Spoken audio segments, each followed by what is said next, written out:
Welcome, everyone, to the third Reckoning webinar, uncovering the hidden power of women in Unitarian and Universalist history.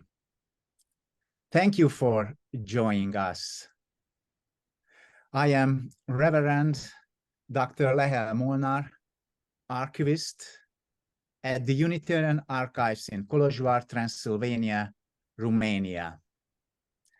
I am the co-coordinator of the Reckoning International UU History Project, along with American Minister Reverend Claudia Elferding.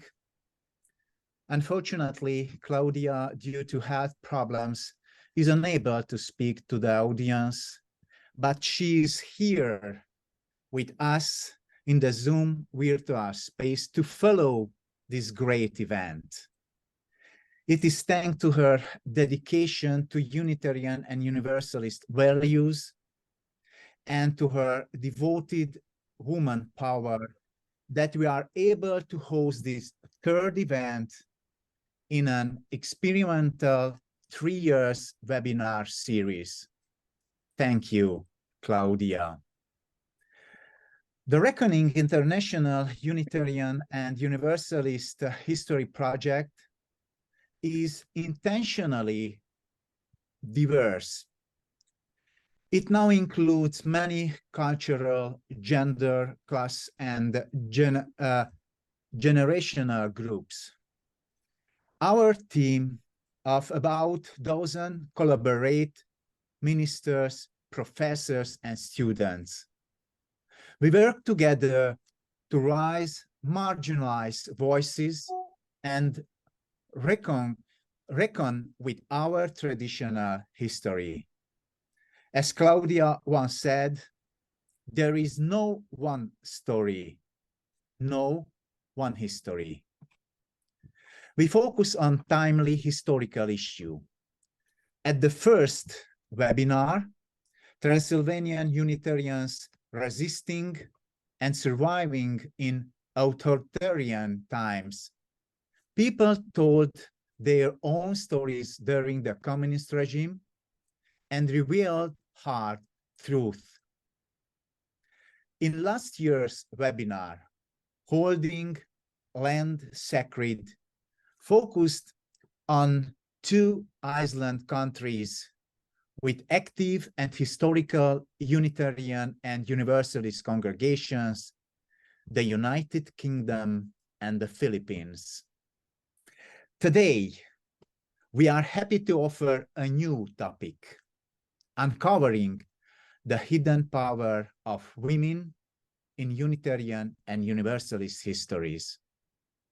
We all know how important a role women have played in shaping history, but often their power has been left behind, suppressed and hidden. Now, we want to show this with a panel of distinguished speakers and respondents. Our moderator is Reverend Rosemary Bray McNatt, US, President of the Starr King School for the Ministry. Before I head over to Rosemary, I know that our short film explained already how to access caption, then multilingual options. But I repeat it, click the Show Caption button below CC, then click the Up Caret button next to the Show Caption, and under Translate to section of the menu, click on the language you want to caption translate to. Rosemary? Thank you, Lehel. Good morning, if you are in the Pacific time zone, and good afternoon and perhaps good evening to others around the world. Thank you so much for joining us, and I bring you greetings from the faculty, staff, and students from Starr King School for the Ministry, located in Oakland, California, where I have the privilege to serve as president. I returned last week from an invigorating an exciting meeting of Unitarians, Universalists, and Free Christian Church members from around the world. The purpose of that gathering was to think ahead about the possibilities, the opportunities for theological education and for lay leadership, training for our congregations and communities throughout the world.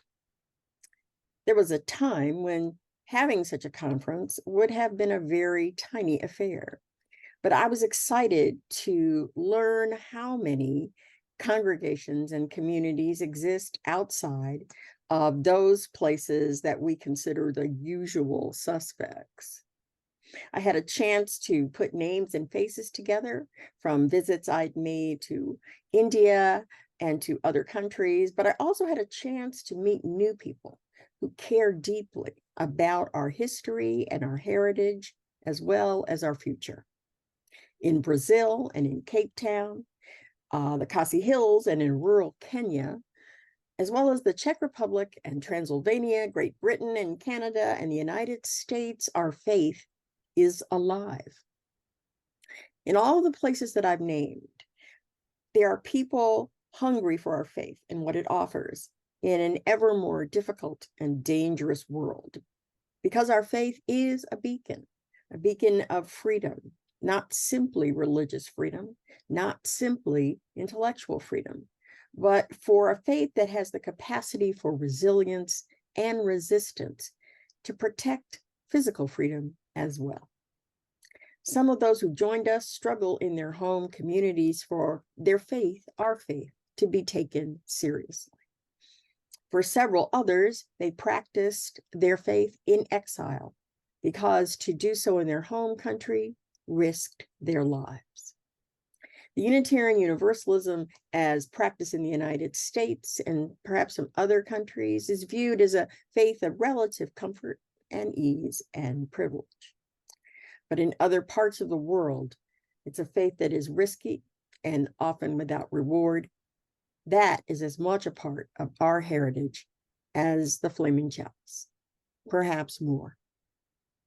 The blessings of this reckoning project lies in its continued capacity to reveal and to remember both parts of our heritage that have been forgotten or even erased in favor of a comforting monocultural narrative that we usually hear.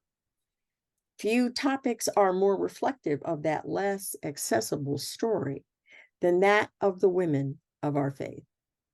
So it's an honor this morning to hear two remarkable reflections of the traditional faith narrative disrupted.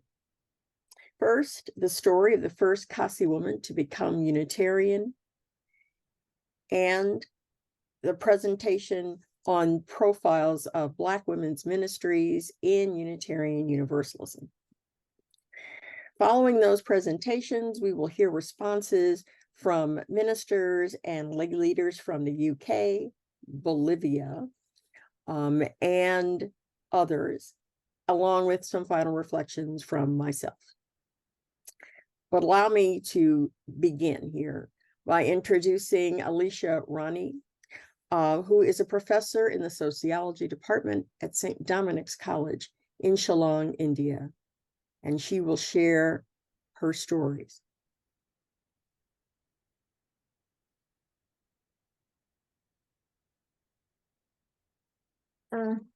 Thank you, Reverend Rosemary.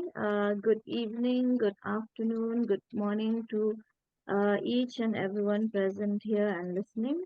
I will be speaking about Parinban Rani, who is the first Khasi woman to become a Unitarian here in the Khasi Hills.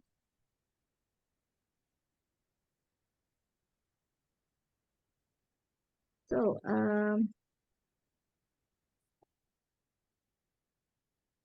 this is Parinban Rani. She's the first Khasi Unitarian woman here in the Khasi Hills. This is where you will find the Khasi Hills. It is located in the northeastern part of India in Meghalaya. We have the East Khasi Hills, the West Khasi Hills, and even the Jankia Hills, which form up the Khasi Jankia Hills. Before I go about to Parinban Rani, I would just like to uh, talk to you about who are the Khasis. So the Khasis, they are an indigenous ethnic groups in Meghalaya who practice the indigenous tribal religion before the advent of Christianity. Um, they are a matrilineal society. They take the surname from the mothers, down the generations. We may not be confused with the Khasis being a matrilineal society, because even though they are a matrilineal society, they are, however, a patriarchal society. So the inheritance is passed down to the female line. Even the surname is passed down to the female line, and that's how I have my surname Rani, the same as Parinban Rani, is because he's my great great great grandmother. The Khasis, they have a patriarchal system as seen in most of the societies in the world. They have the father who is the head of the family, and the maternal uncle who makes decision in matters relating to family affairs, especially of the mother's clan, and religious affairs also connected with the clan.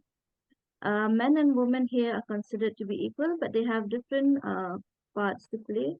Women are usually counselors at home. They are not allowed to vote or are permitted to sit in doorbars. But however, now they are permitted to sit in doorbars, but they are not allowed to vote.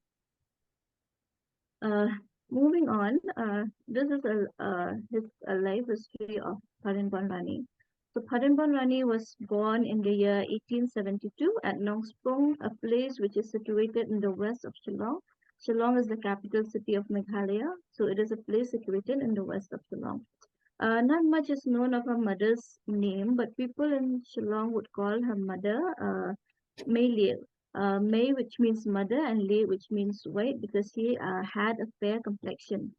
So Parinban had also had a younger sister by the name of Thabinban. Thabinban was not a Unitarian, but however, her children, Kadrimai Rani, Eklinson Rani, and Edwinson Rani, were staunch Unitarians. So when Parinban was just 15 years of age, her mother had married her to Hajam Kisor Singh, who was the founder of Unitarianism here in the Khasi Hills. Parinban and Hajam Kisor Singh, they got married at the Mokhal Church, which was run by the Calvinistic Methodist Church. The marriage services was conducted by the Reverend T. German Jones at that period of time. Together, they had 6 sons and 6 daughters, all of the names which I've given here. And this photograph is a depiction of Hajam Kisor Singh and Parinban along with their children. When Hajam Kisor Singh had to travel and stay in Juwai due to his work, a place which is about 67 kilometers away from Shillong, so Parinban went along with her husband to accompany him. When Hajam Kisor Singh had founded Unitarianism here in the Khasi Hills in 1887, she was the first woman to have given the support and the first woman to have converted from the Welsh Calvinist Methodist to Unitarianism in the Khasi Hills.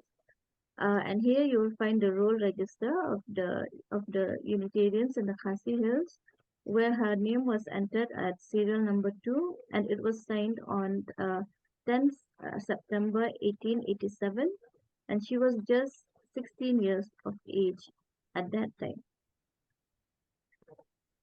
As Hajam Kisor Singh, Parinban's husband, was a government servant as well as the founder of Unitarianism in the Khasi Hills, so their house was always visited by people from the government as well as Unitarians.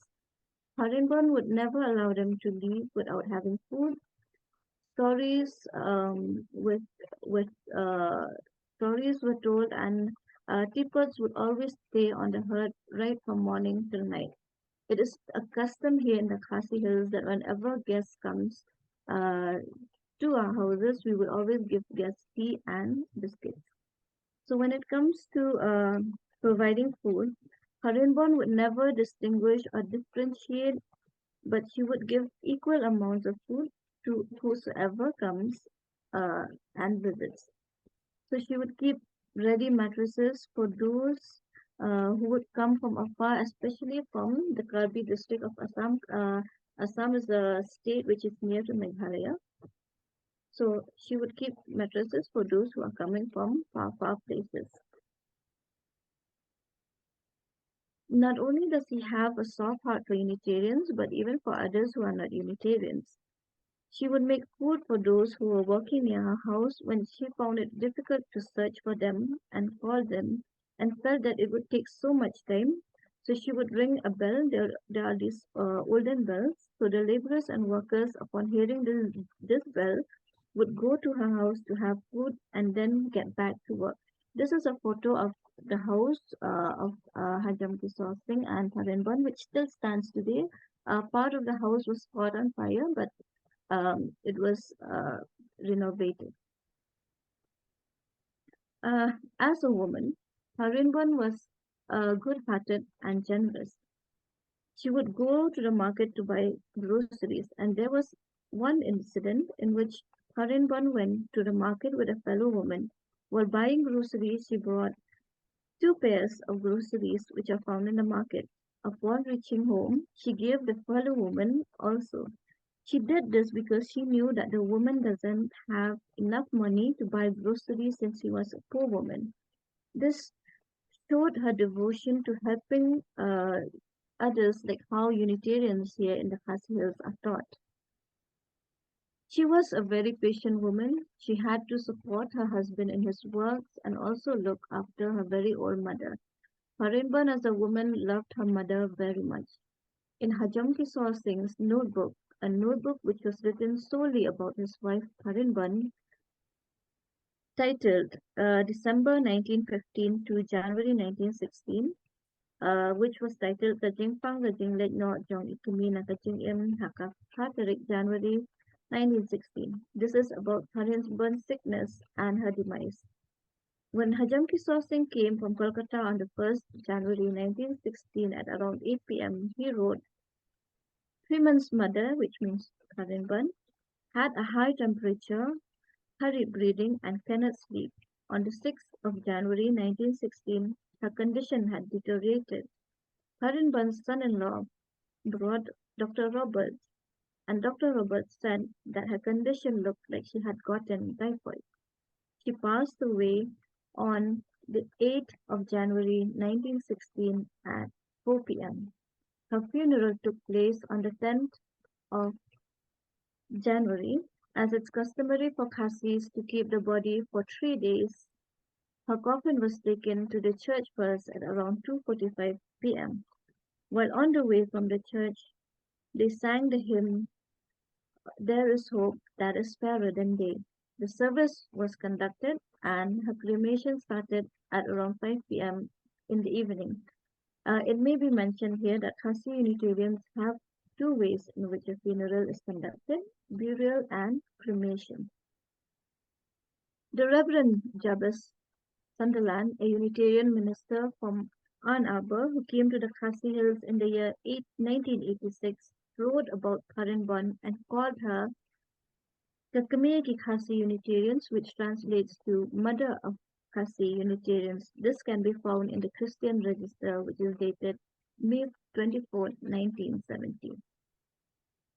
Although Farinban passed away at the age of 44, she was a woman of character. She had a Unitarian heart, which was to help people. She was patient and enduring in handling her family and in supporting Hajam Kisor Singh on his quest of his newfound religion. To conclude, the Khasi society has been liberal to women who enjoy the social space to a greater extent. Despite giving valuable respect to women, the customary code of conduct keeps most of the Khasi women away from political affairs. However, women do enjoy power in decision-making process.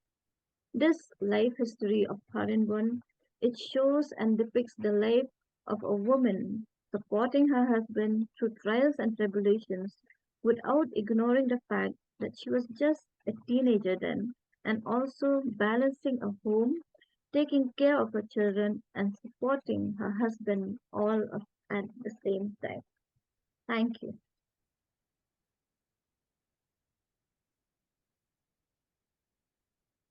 Thank you so much.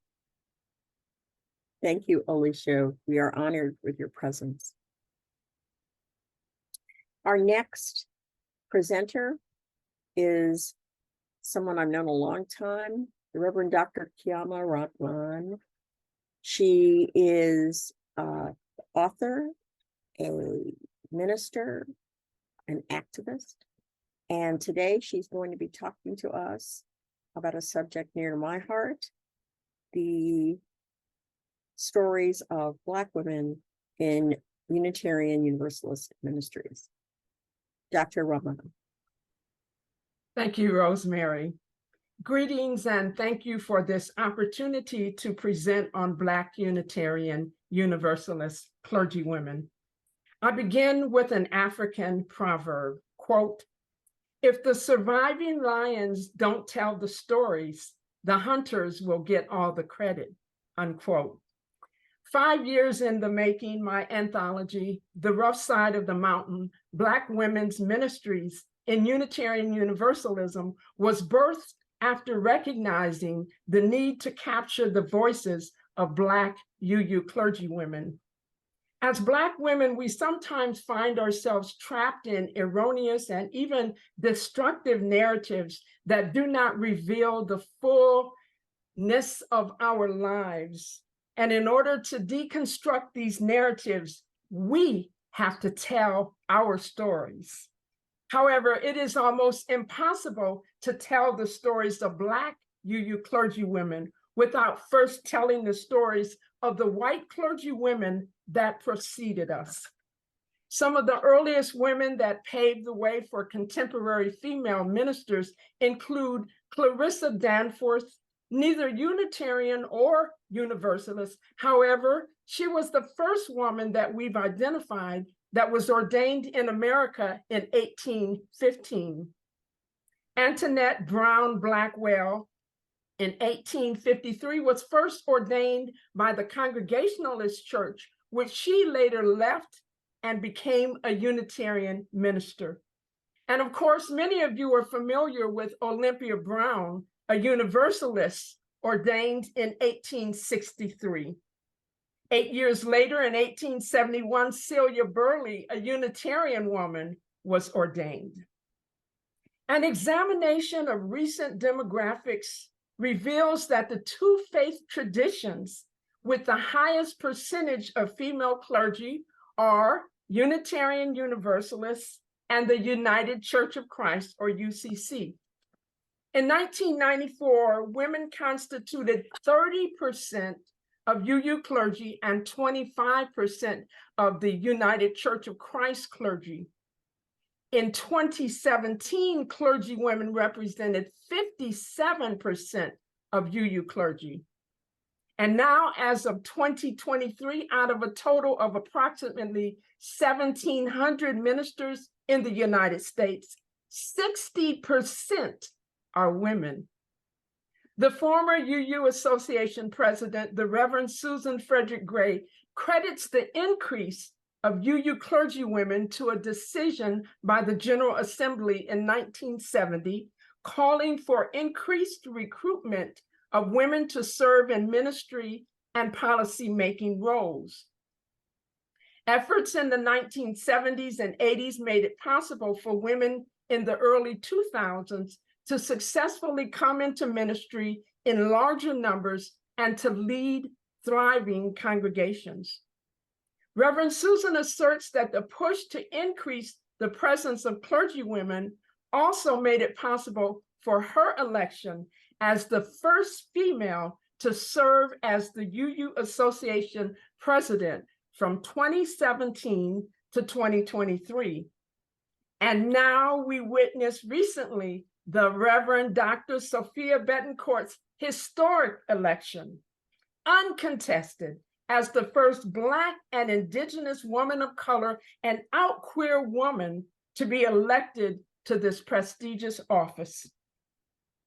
Another historic occasion occurred 42 years ago in 1981, when the first Black Unitarian Universalist clergywoman was ordained and fellowshipped, the Reverend Dr. Yvonne Sion. Since that time, Unitarian Universalism has witnessed a total of about 44 Black women receiving ordination and fellowship.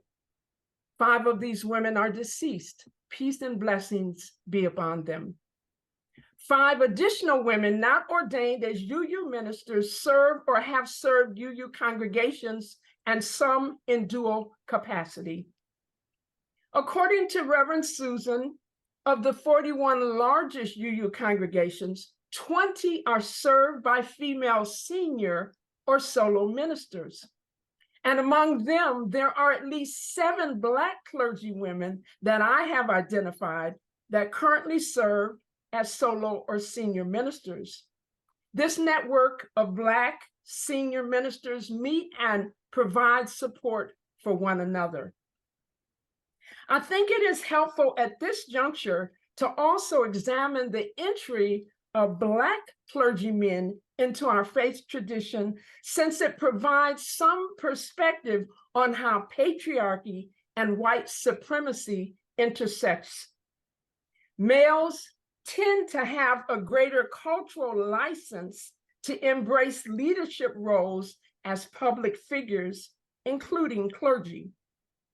The earliest mention of Black clergymen is the Reverend William Jackson, who announced his conversion to Unitarianism at the American Unitarian Association in 1860.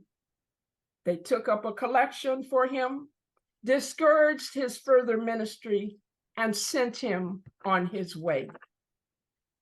In 1871, Alfred Amos Williams was the first of 4 African Methodist Episcopal students to attend Meadville Theological School between 1871 and 1910. And then there was the Reverend Joseph Jordan in 1887, who started a Universalist mission in Norfolk, Virginia, and became the first African American to be ordained as a Universalist minister in 1889. Women's entry into the male bastion of ministry in the 1970s and 1980s inevitably changed the cultural norms of the UU Association and Unitarian Universalism in general. Female clergy brought more ritual into worship. The use of gender-inclusive language, increased awareness about sexism, and the infusion of womanist feminist theology. The presence and advocacy also brought more awareness and accountability in addressing the silence around inappropriate boundary issues such as clergy sexual misconduct. I introduced this next segment with a quote from the great poet and author, Toni Morrison.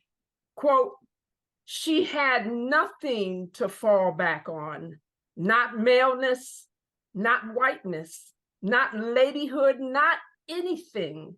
And out of the profound desolation of her reality, she may well have invented herself," unquote. Those are the powerful words of Toni Morrison. The Reverend Dr. Yvonne Sion, as I have mentioned, was the first Black female ordained in 1981. Had Reverend Yvonne relied on her first encounter with Unitarian Universalism in 1958, we may have missed the benefit of her presence. She notes in her essay that she did not feel welcomed and members essentially ignored her.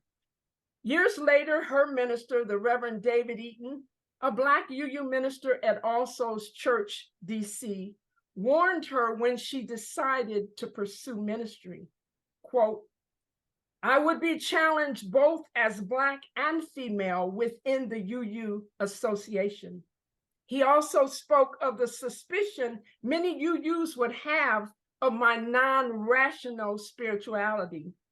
That fall, I entered Howard University's divinity school as a single parent supporting 3 offspring, unquote.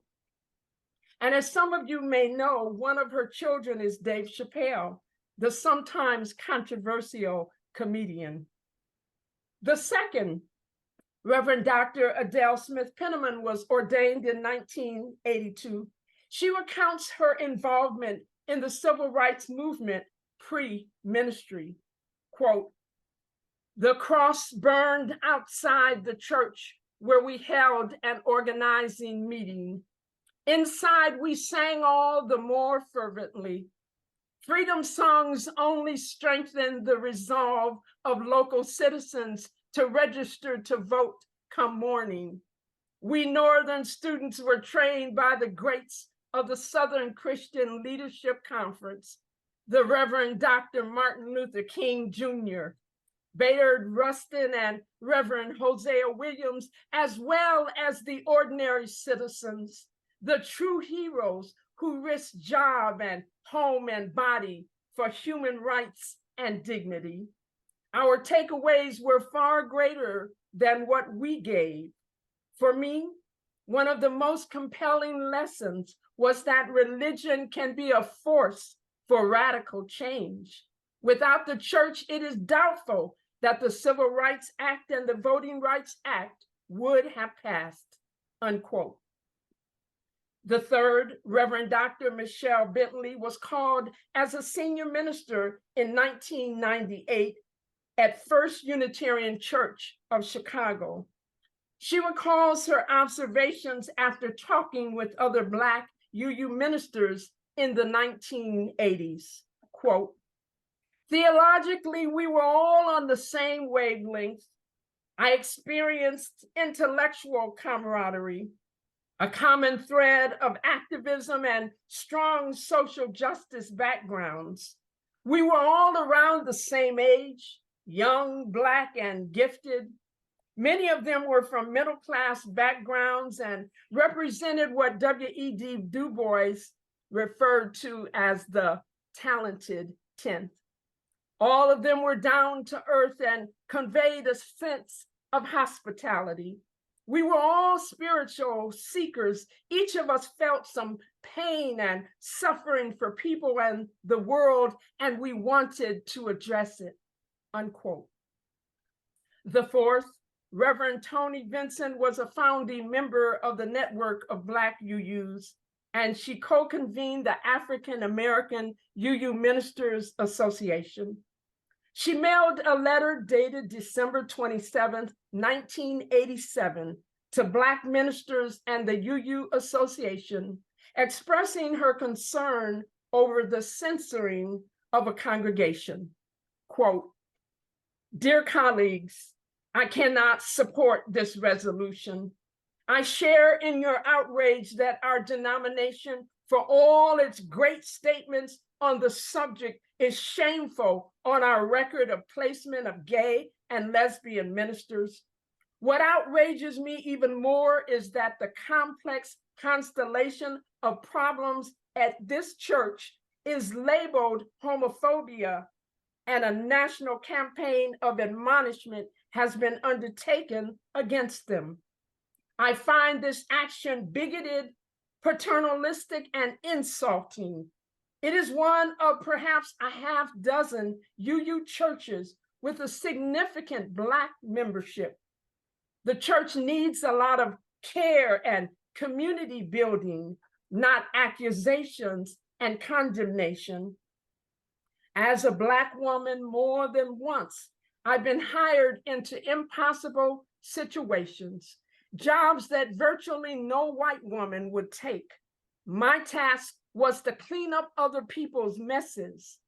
I thought it was racist when I was hired that way, and I feel that there is an element of that situation at work. Sincerely, Tony Vincent," unquote. Now, these are my words.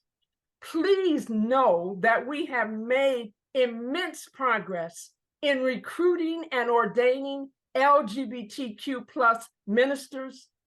Currently, of the 321 aspirants or candidates for ministry, we have 86 that self-identify as LGBTQ+. The fifth, Reverend Marjorie Bowens Wheatley, received preliminary fellowship in 1994. She participated in the installation of Reverend Dr. Adele Smith Penniman at First Parish, Concord, Massachusetts on October 15, 1999. These are her words, quote, "Part of your ministry is to be your authentic self, always. This is a historic occasion, Adele. You are the first African-American woman to be called and installed into the ministry of an established UU congregation.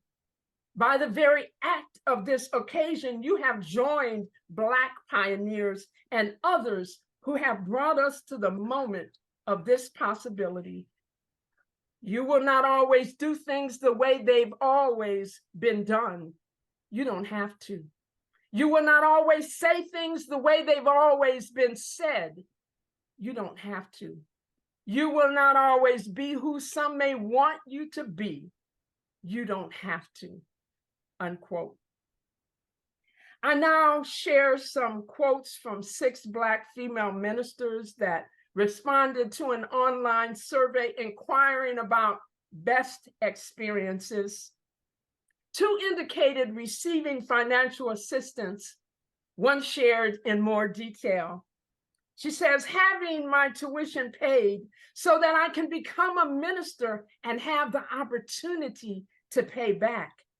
Finding my way home, the annual Black and Indigenous People of Color Retreat is my best experience where I meet with people like me."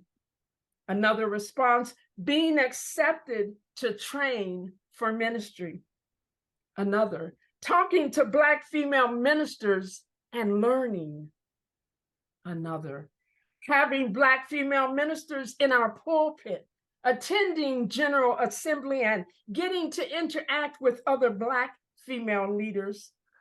And a final response, "Grateful to share the love and joy of being a Black woman in UU ministry through conversations and sermons, poetry, and readings about activism."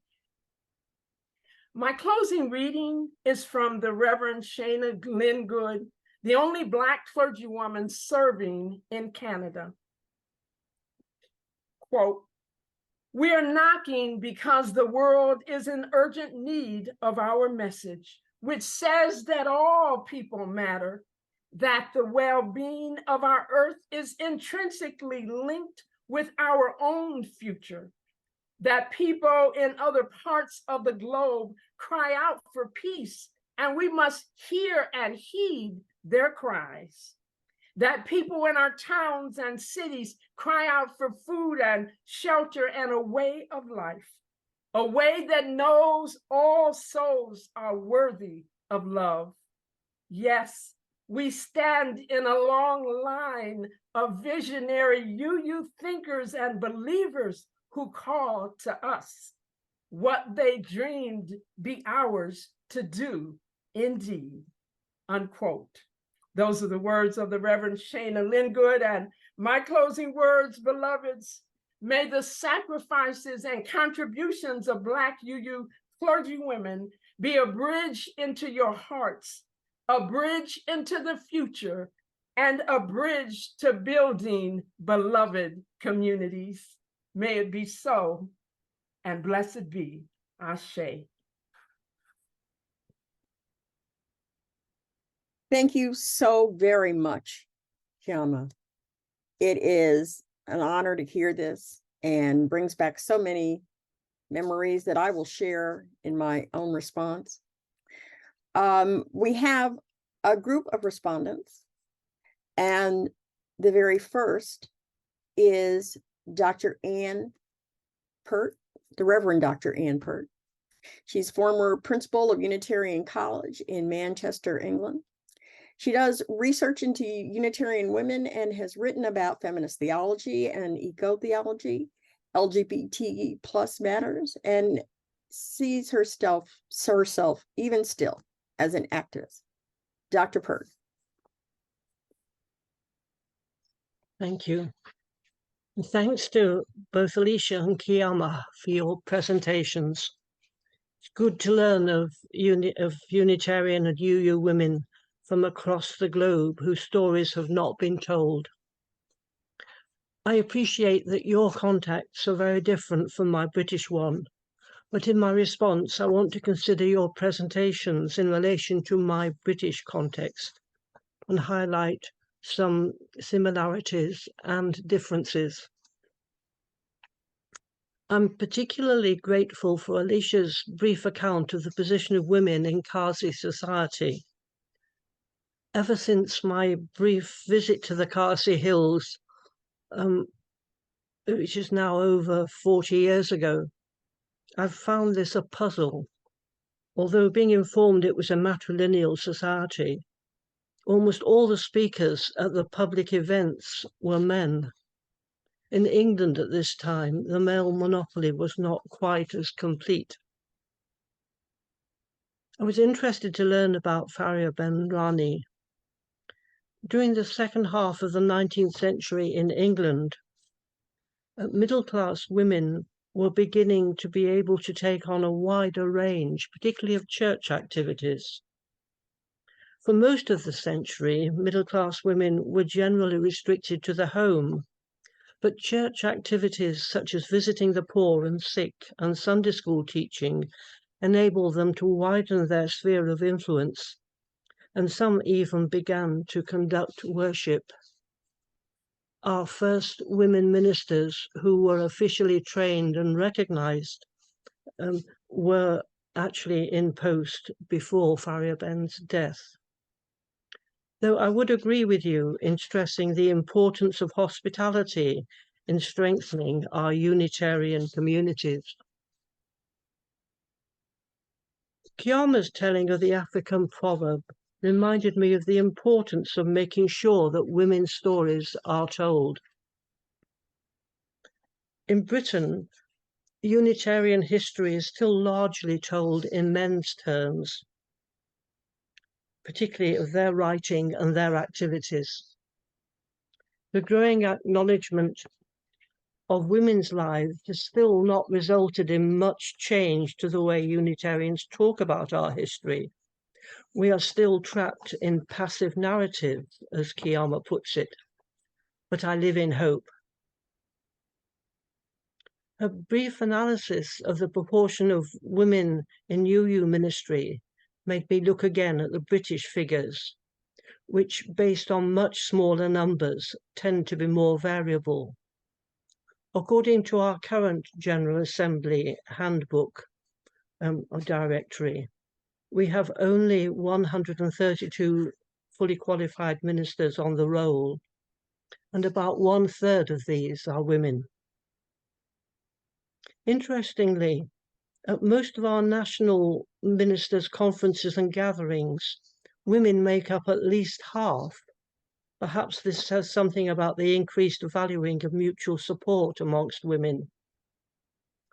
The proportion of 1/3 has been more or less constant since at least 2006. In 1982, it was only about 1/10. I think we lagged about a decade behind our American cousins in feeling the effects of second wave feminism. But growing together, our feminist theology report produced in 1984 and Hymns for Living, our degendered hymnal of 1985, were groundbreaking for an established denomination in the UK at that time. The growth in the proportion of women ministers occurred mainly after 1994, when the proportion of women was still only about 1/8. It's only in the last 10 years that women of colour have been officially recognised as ministers on our General Assembly roll, starting with the Reverend Winnie Gordon in 2013. Winnie has taken a courageous lead in both educating British Unitarians on the nature and prevalence of racism in the United Kingdom, and in organising a support group for British Unitarians of ethnic minority heritage. There are now several women ministers of ethnic minority heritage in the UK. As for male ministers, there's currently one who's considered white in the UK, but who could identify as in the Black, Indigenous, person of colour group in the US. Historically, there seems to be only one black male minister, Robert Wedderburn, who lived from 1762 to about 1835 or 6. He was apparently born free himself, the son of a Jamaican enslaved woman and a Scottish slave owner. He eventually lived in London, moved in radical circles and became a licensed Unitarian preacher, started his own radical working class Unitarian chapel in 1819. It was really good to hear the stories of the first 5 Black women UU ministers, and I look forward to reading Qiyamah's book for more details. These stories and those of the Khasi women do need to be told and to become a significant part of our wider heritage. So thank you. Thank you so much, Dr. Peart. Our next respondent is the Reverend Maria Pop. She is minister of Mansfield Unitarian's Old Meeting House since 2018. She was born Unitarian and trained in Kolishvar with postgraduate studies in England and at Starr King. Dr. Pop, Reverend Pop. Thank you. Thank you, Rosemary, and thank you for the invitation. Well, both Alisha and Qiyamah's presentation resonated with me, but on different levels. What Alisha presented made me think about the women in our congregation and the Women's League work back home in Transylvania. Actually, they are the beating heart of our congregations. And I'm happy to say that things are getting better in Transylvania, that women's work, which tended to be hidden and not noticed, is much more recognized nowadays. And the Women's League published a history of the Women's League in Transylvania, I think like 20 years ago, which was at least a beginning, but it was on national level. I think that we are much better at assuming that all women are martyrs, and it's really difficult to those who wish to be Marians and martyrs in today's society. It's really difficult to juggle the roles. But Qiyamah's presentation resonated with me in relation to women training for ministry in Transylvania. In the late 1930s, the Hungarian Unitarian Church accepted and trained 3 women. One of them, who married Donald Harrington, did have a congregation and served a congregation in the United States. The other had very short ministries and became ministers' wives. As far as I know, and perhaps Lahel can correct me if I'm wrong, they were not ordained.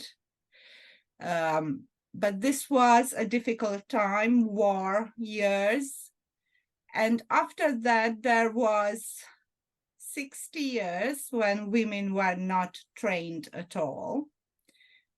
Part of the reason was that the communist states set a number for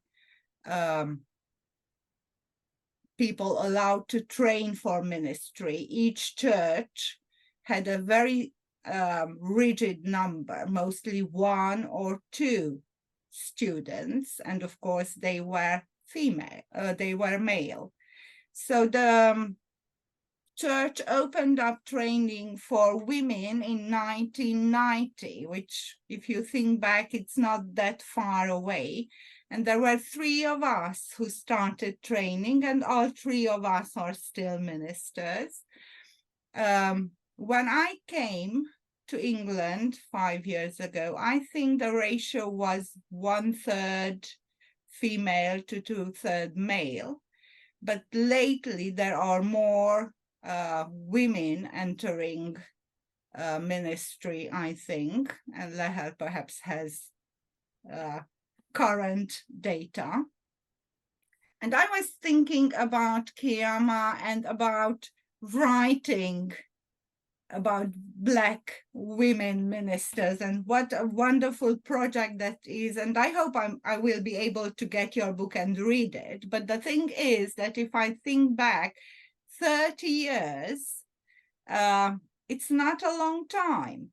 So for the Hungarian Unitarian women ministers, we are still making history. I think you need a little time, longer time, to get the real perspective.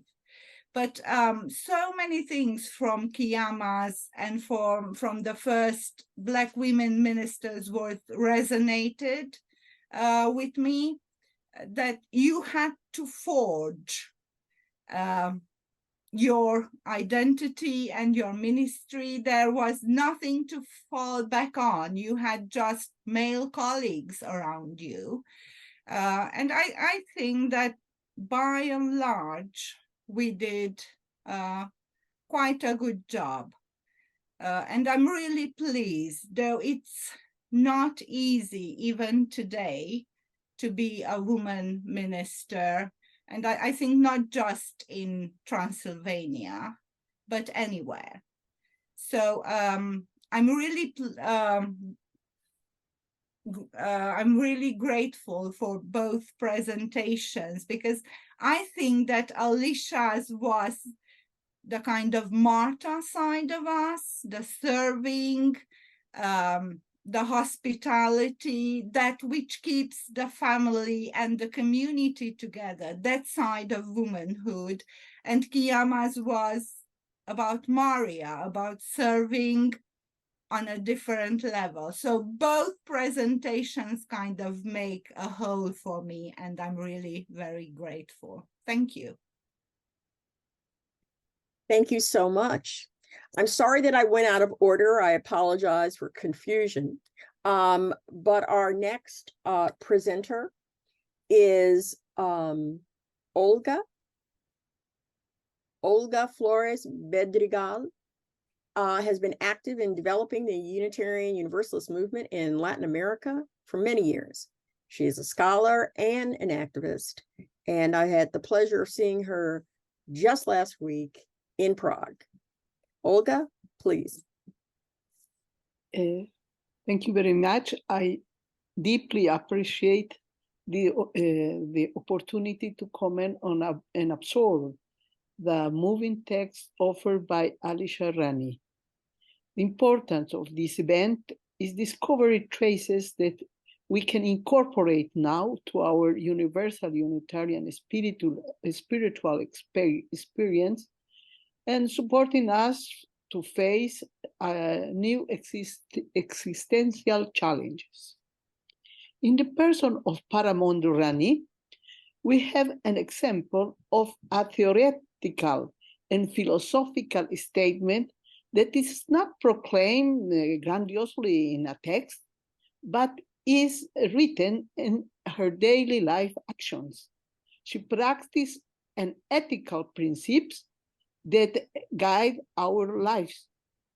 It is a message from her being to be an example that we leave a mark in her home, in her community, and now in our lives. As indigenous woman, I like the text when indicates that it was a matrilineal indigenous group in the Khasi Hills, because indigenous groups have a way of relating to the sacred in their daily lives.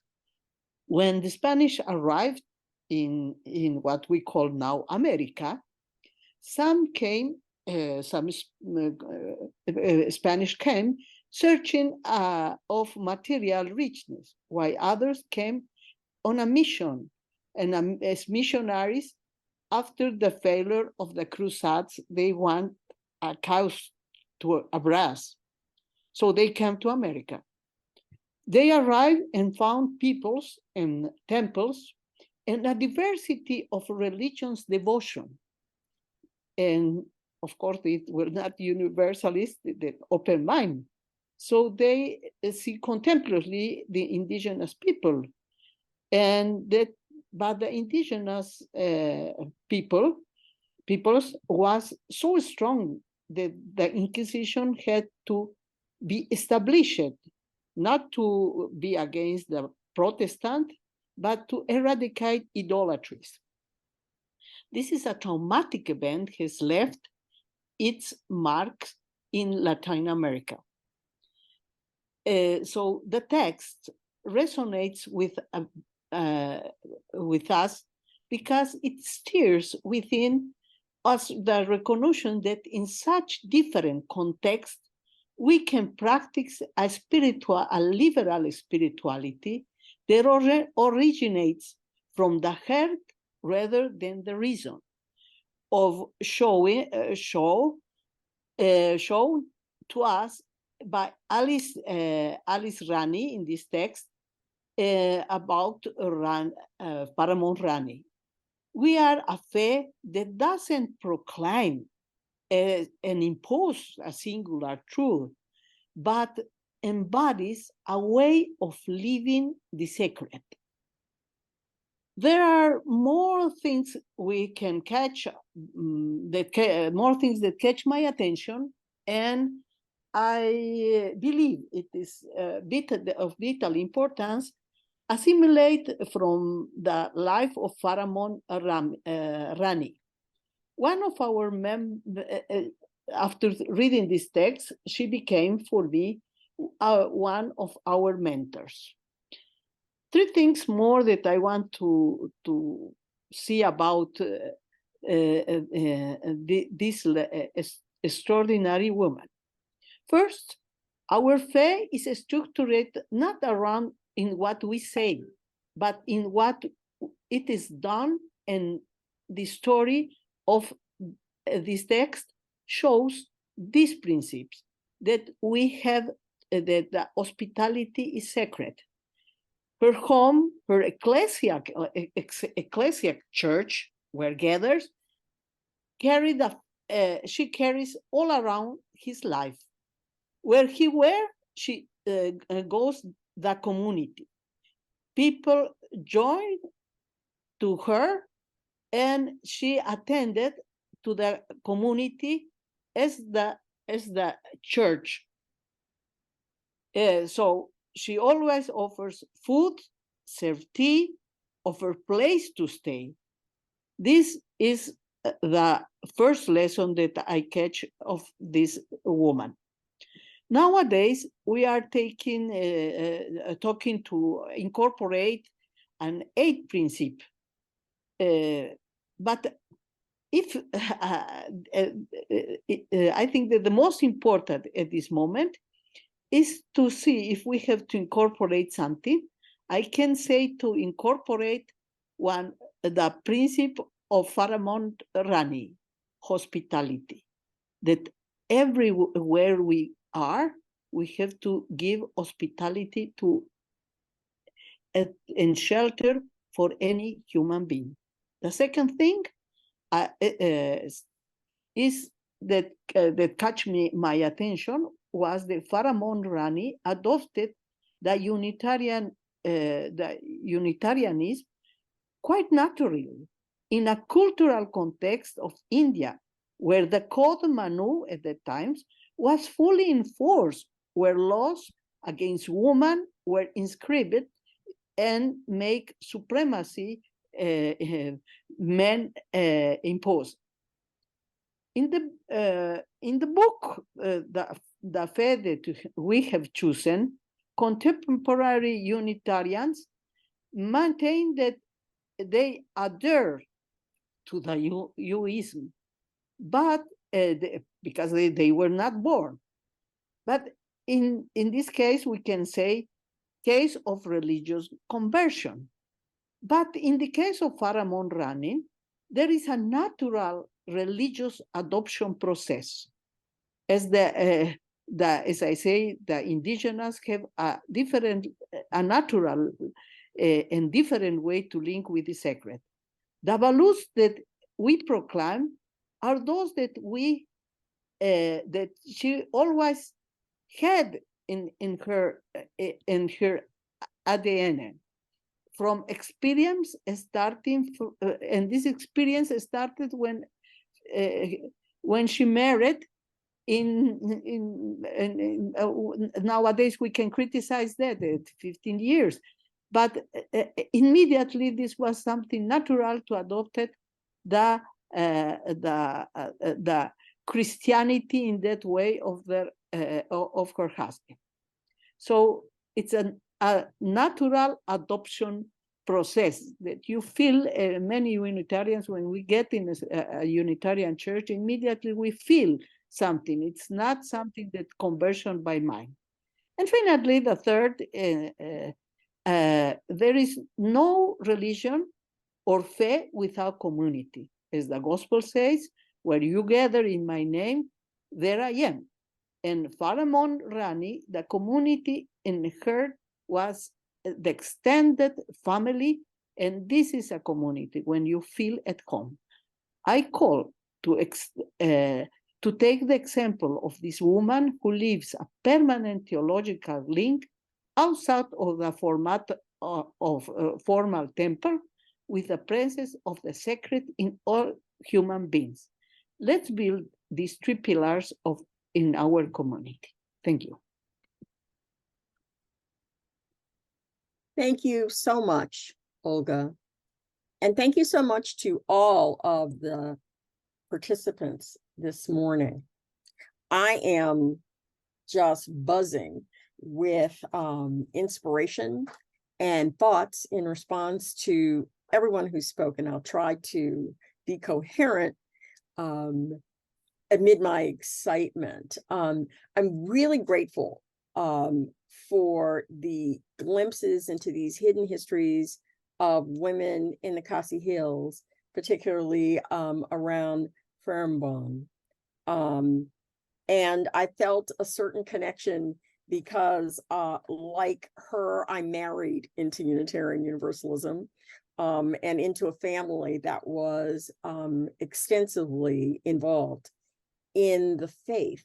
I also want to sort of think about some of the things that Reverend Pop talked about in terms of the women's position as ministers in Transylvania.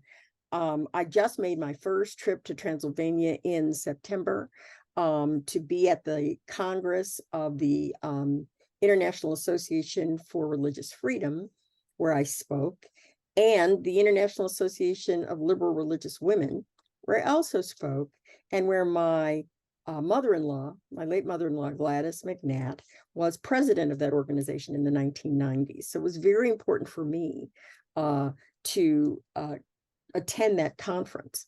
I bring it up because I met so many Unitarian women ministers.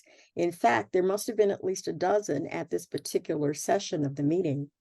And I asked what I thought was a simple question, whether or not anyone had been to the United States and what they saw as the differences between ministry in the US and in Transylvania. And it opened up this floodgate of conversation when one minister raised her hand and said that she had been to the United States and was amazed at the number of people in the congregation who shared ministry with the minister, because in her words, in Transylvania, we do everything. And having just done a pre-conference tour of some of the villages and having to deal with my own culture shock about being in a village of 800, 900 people where absolutely everyone is a Unitarian, something I didn't even know was possible. I began to think about what pressure that must be to be living in a community where the church is the focus of that community, where you have a family that you need to care for, and many of these women did, and a church where you have to do absolutely everything. The reason I was so touched by it was because there were tears in her eyes, and I couldn't help but connect to that feeling of exhaustion. And I was a parish minister for 13 years at the moment when I was raising my young children with my husband, and I had a lot of help and support from my husband, and a wonderful set of people who were caregivers for our children, but I was constantly exhausted. And so I had such empathy for some of the conversations that I heard among those women. It made me appreciate a bit more Reverend Pop's Mary Martha analogy around these two primary presentations. But I also connect with Olga's view about Indigenous women and her view of hospitality as a very different way in which Unitarian principles can be practiced, that hospitality in Indigenous communities is sacred. And for me, it sets up this tension between what we in the United States and in other places think of as Unitarian or Unitarian Universalist values around freedom of the mind, freedom of the spirit, and not so much about hospitality and care and the involvement of religion in daily life. In fact, the living out of our faith in these acts of hospitality and welcome.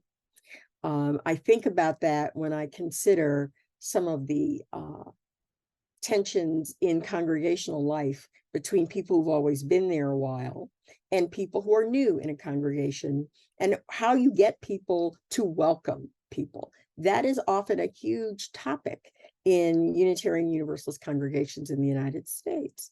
But the presentation about Farabon Rani and her living out a traditional role, what we consider a traditional role, was juxtaposed for me about the comments about hospitality in daily life and the ways in which that too is a practice of faith. I think that listening to Anne talking about her puzzlement about the matrilineal patriarchal, what I considered split, was also puzzling to me. I had been to the 150th anniversary of Unitarianism in the Khasi Hills, so I got a chance to see that up close, and it was fascinating to me. What I think some of us who are outside of communities like this don't particularly appreciate or especially understand is the level of respect that each role has, and the level of respect men and women have for each other within those roles.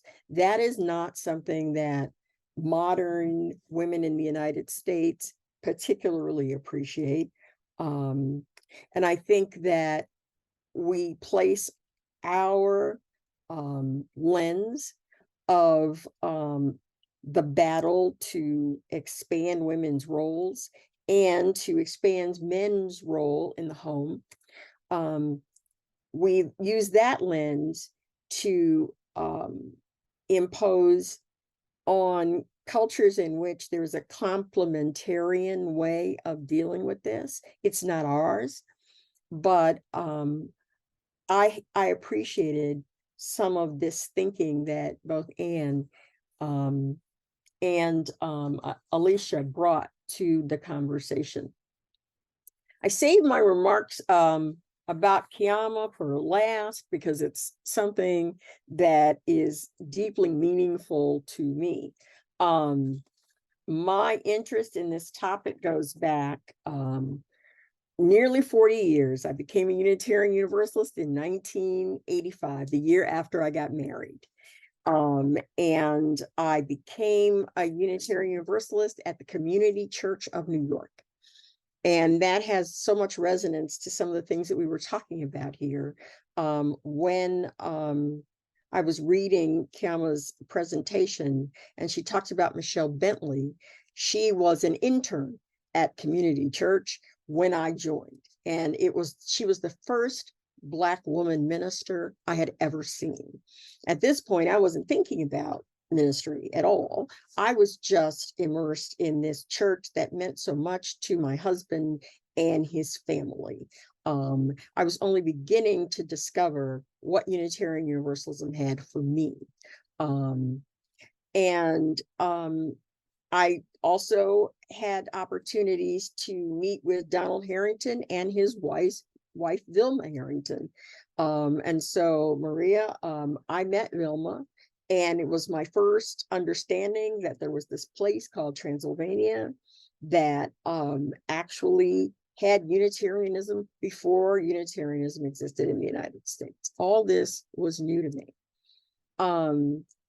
At coffee hour one afternoon at Community Church, I shared my excitement about being a UU with one of the church matriarchs.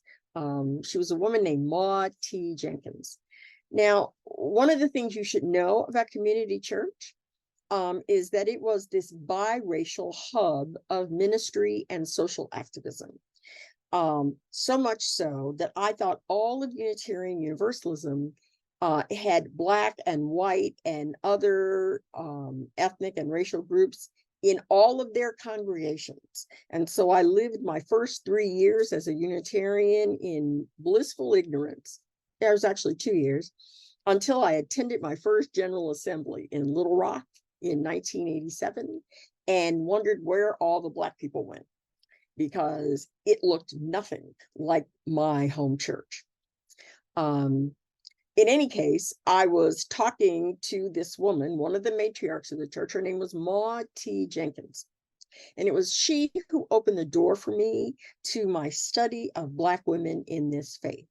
She and I were talking, and she said to me quite casually, well, Black women have been Unitarian Universalists for a long time, or Unitarian at least. And I said, really? She said, yes, my great aunt was a Unitarian. You probably don't know anything about her because there's really not a lot that people talk about, but she was a woman who was very active, not only in Unitarianism, but in the burgeoning African-American women's club movement of the late 19th and early 20th century. Her name was Josephine St. Pierre Ruffin. For those of us who love Black women's history, she is a super important figure. She founded the first newspaper run by Black women in the country, the Women's Era. It published for 3 years, and it was news all about Black women and the club women's movement and politics and everything else that you can imagine. So Josephine St. Pierre Ruffin was Maud Jenkins' great aunt. And it turns out that she had written her master's thesis in education about some of these women.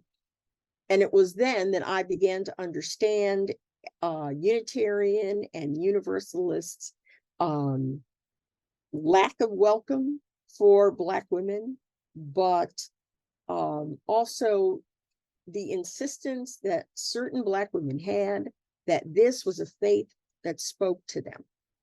From Frances Ellen Watkins Harper to Fannie Barrier Williams, who I am deeply interested in because I am from Chicago. And it was she, along with Jenkins Lloyd Jones, and other people who founded the Abraham Lincoln Center, which was a settlement house and biracial source of activism in late 19th century, early 20th century Chicago. So what you're hearing is all the little strands of my research around who Black women in Unitarian and Unitarian Universalism have been and still are. Finally, I want to say that the name Marjorie Bowens Wheatley brings up so many memories. She was a dear friend of mine. She was one of the person that nagged me about becoming a minister. And she was the 5th Black woman to be ordained in our faith. And I am number 8. I was ordained in 2000. And at the time, it was an extraordinarily big deal to have 8 Black women as ministers. The intervening years have brought a lot of change. I was ordained in the year 2000. And the idea that in the year 2000, I was number 8 spoke to the difficulties that Black women had in moving from layperson to ministry in this faith, and the obstacles that were very present at that time. These obstacles were not limited to that particular period. It's especially remarkable to see how many women of all races are Unitarian Universalist ministers in the United States. When you consider that in the early part of the 20th century, the American Unitarian Association was actively working to discourage women from becoming ministers. They were also actively discouraging Black people from becoming ministers. That did not change until the country began to change in the 60s and 70s. So what we see here is the culmination of many years, many decades of suffering, as well as small gains. And to go to a meeting now of African-American ministers is to be overwhelmed because there are so many more of us than we could count. And I am grateful to all of the women who preceded me and feel an obligation to all of the Black women who follow me. It is one of the great joys of my life that I serve here at Starr King, because I regard it as part of my work to mentor women, and particularly Black women, but all women, in going through the process of becoming a Unitarian Universalist minister, to help them find the calling that is most important to them and how to follow it. And it has been a recurring theme of my life that I didn't really understand until I began doing this work at Starr King. So those are my remarks, and I'd like to turn it over with gratitude to Mark.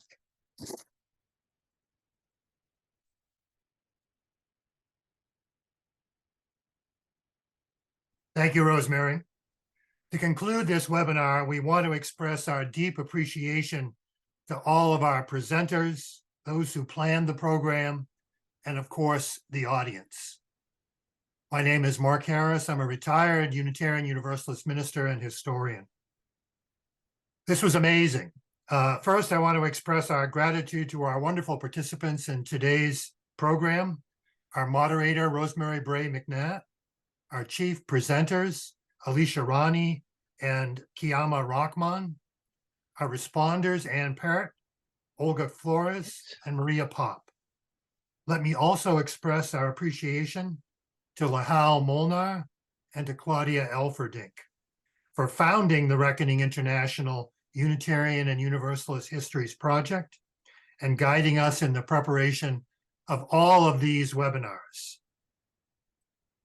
Thanks also to our planning group for today, Derek McCauley, Chet Gallardo, and Kathy Parker, and the other members of our core planning committee.